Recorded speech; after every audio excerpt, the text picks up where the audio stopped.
So, offensive draft needs, I think there's two true needs at the position. I think those are quarterback, which is become very, very obvious they are going to be taking in the first round. And the other one is their wide receiver 3. Obviously, you got some other guys on the roster. You got an exciting guy in Jalen Hurd, um, that maybe could fill that role, but I think that they're going after a wide receiver 3 that's a big time vertical threat. I'll say this because I do think Justin Fields is going to be drafted. If you draft him, the offense is going to become a lot more vertical, just looking at his skill set, his strengths. And Ayuk is 100% that guy, but they want a guy to complement Ayuk and then also have Debo in there as, like the more guy that runs more horizontal routes. He's running slants, quick outs, stuff like that, end rounds, plays like that, where it's a lot more around the line of scrimmage. And he's used for his yak abilities and just yards after contact as well. So I really think that they're gonna take in some round. I don't know where it is, but they're gonna take a guy that they feel like that they can plug and play and be that vertical threat when they either have 3 wide receivers or 4 wide receivers. It kind of depends on that. I also would not be surprised at all if they take 2 or 3 wide receivers in this draft. I know it sounds like a lot, but say they don't go round 2 wide receiver and they go corner, and then they go, all right, we're going to take a guy in the 4th, a guy in the 5th, and a guy in the 6th or the 7th. And they could all be guys that make the roster. That's the thing. Like, I think the wide receiver position is the most interesting of these needs on offense, just because they can go so many different routes with what they want. They can get a guy to kind of fill that Kendrick Bourne role. They could get a guy that they don't think is even going to play in his rookie year, and they're going to kind of like develop him, small school guys potentially.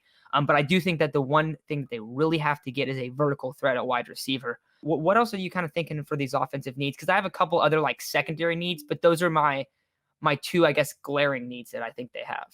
Yeah, I think you can talk about quarterback till you're blue in the face. We just spent 10 minutes talking about it. I don't expect them to pick a receiver early. I think, like you said, it's going to be 2 guys in the 4th, 5th, 6th round, because you have some guys that we know can play, guys like Richie James, and guys that have high upside like Hurd, and I even like Juwan Jennings, who made the roster last year before he got hurt, who was the 7th rounder last year. So they have guys that can play there. But like you said, expect a couple guys to be picked late. I think interior offensive line and even tackle, you could pick a guy on either of those 3 spots. Say you're not sold on a guy like McGlinchey. It's his 5th-year option coming up. You want to draft the heir apparent, or a guy with some upside. We picked a guard last year, Colton Mikovits. He hasn't been able to beat out Brunskill quite yet. Are you sure about your guard situation? And Alex Mack, as we know, is definitely a veteran. So definitely the center of the future there. And that's a very important position in the Shanahan scheme. Center takes on a lot of responsibility. So I would almost say center gets picked before either of those 2 options, given that Shanahan might want to groom a guy like that for a year. Because I would say behind quarterback, center might be the second most important position on that offense. I actually really like that. I put that down as like one of the secondary things, center of the future. The only reason I don't have it above like wide receiver 3 or quarterback is just because they could also address it next year. That's true. But that's like they're going to have to in one of these drafts for sure. Mm-hmm. Absolutely. I mean, unless Alex Mack finds the fountain of youth, he's probably done after this year. And I think maybe even tackle before a guard. You just signed Trent Williams to this big deal, but he's older, and a guy like McGlinchey, like, no one is really sold on, I guess. Yeah, no, we could definitely see them end up taking that would be a kind of a shocker if in round 2 they take a tackle. I mean, and it could happen. I wouldn't expect it to happen just because we'll get into the defensive needs here in a little bit. But another spot that you didn't bring up, also, where's the River Craycraft love, Aiden? I mean, as I don't expect him to have a large role. He's got a cool last name, got a cool story. The Niners love the Eastern Washington gang, but I mean, do we really want to trot that guy out week in, week out? Be honest. No, I'm just messing with you. So then what about running back? Do you think that could be addressed? Do you think there's any specific time that it will be addressed in the draft? Because I was talking. Yeah, we talked about this either last week. I don't know when you posted it, but potentially a trade back up to get a guy like Najee Harris. I would say it's much more likely to pick a guy late or even undrafted. we've seen that work out given the two starting running backs right now are undrafted. But I could see them taking a flyer on some guy late, but you have Mostert and Wilson signed for through next year or through this coming year. Both of them are going to be coming off contract. I could see them bringing Wilson back before Mostert, though. I would say that's my, I guess, hottish take. No, I think that makes sense. I think that it's probably going to be Mostert's last year. And then you brought up undrafted, definitely a chance. Whoever they touch, like you don't know how that guy's going to develop under Bobby Turner and Kyle Shanahan. So always going to be exciting for those are the two positions on offense where it's like it could be a guy in the sixth round, but he could turn out to be a stud either at running back or receiver, just because we've seen how good Kyle and his assistant coaches are at evaluating those positions. Another thing about running back, there's JaMychal Hasty there. They've been rumored to really like Todd Gurley, and I know that they haven't signed him, but there's no way that he would sign before the draft with anyone. So that's potentially a guy they could bring in. Actually, I know that a lot of people might not like the Todd Gurley signing. I actually think it's a great move. I think that he's a really good pass catching guy. Very low Can't risk move. Yeah. exactly really low risk. He's been a winner. Like he knows how to win. He can kind of help these guys and play a very specific role. Not going to be vintage Todd Gurley, that's for sure.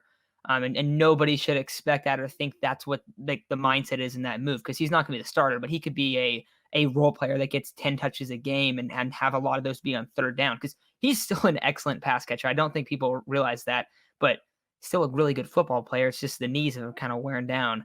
But I definitely I would expect him to have some type of move at running back where the guy that they select or pick up in the undrafted free agent market is a guy that's competing for that running back 3, running back 4 kind of spot. So JaMychal Hasty, I mean, that's probably the guy he's going to be competing with, whoever they take. Offensive line, I kind of got away from that for a little bit. Left tackle and center are going to need to be addressed in the next 2 years, either free agency or in the draft, preferably the draft where you have a guy like kind of sit behind either. I mean, Trent Williams will probably be there for quite a while. I'm hoping. I think we all hope that. We hope that Alex Mack will as well. But it seems like Alex Mack is closer to retirement than Trent Williams is. Williams had, a year off, a lot of weird stuff going on in his career. But I think that if you see them take a center, he will potentially compete with Brunskill at guard and then kind of be groomed behind Alex Mack. Also, if they draft an interior offensive lineman and they're having him become their backup center and he doesn't compete with Brunskill for right guard, I think some people might look at that as kind of like, oh no, this is a bad sign. I don't think that's the case. I think they might just specifically want him to just only play center and really get that position down. And I would understand that as well. But that's kind of all I have for the offensive draft needs. What else do you have? I would say, just to go back to the tackles, McGlinchey's in year 4, right? He's coming into year 4. I could see them maybe not picking a tackle this year, pick a tackle early next year, pick up McGlinchey's 5th-year option, sit the tackle for a year behind McGlinchey, or maybe don't even pick up McGlinchey's option and how much you like the tackle, and then move him to left tackle once Trent Williams retires. Because Trent Williams talked about playing like 6 more years. I think he has half that.